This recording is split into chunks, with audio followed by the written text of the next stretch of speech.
Bismillahirrahmanirrahim. Students, we have 16 lecture of discrete mathematics. So in today's lecture, we will discuss about some exercise from Rosen books, section 1.4, question number 20. The product of two negative integer is positive. So for all x and for all y, for all y, x less than 0 and y less than 0, this implies xy greater than 0, students. We are saying that the product of two integer is positive, so we'll change into nested quantifiers and we'll translate like this: for all x there exists y, x less than 0 and y less than 0, this implies xy greater than 0.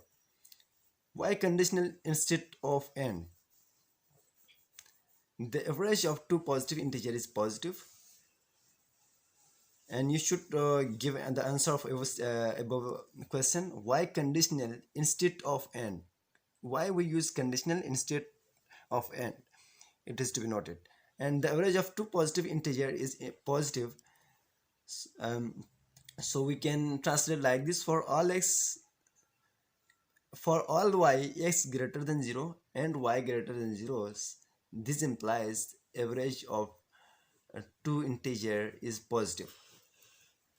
The difference of negative integer is not necessarily negative, so we'll change like this: there exists x. Note it, there exists just existential quantifier for some x, and for all means universal quantifier, it is for all values.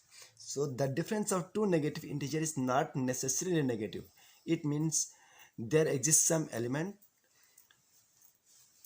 and the difference of those negative integers will not, it is not necessary that should be negative. So there exists x, there exists y, and x is negative integer, y is negative integer, such that, and you know that here is not necessarily negative. It means it may be the difference of some integers will be negative. That's why and x minus y greater than or equal to 0. Why and instead of conditional?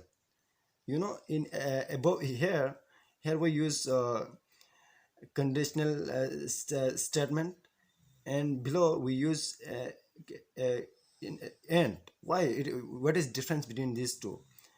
We will talk about later. The absolute value of the sum of two integer does not exceed the sum of the absolute value of this integer. You know that the absolute value of sum of two integer does not exceed the sum of absolute values of these two integers. We'll translate like this: for all x, y, and for all. It is true for all.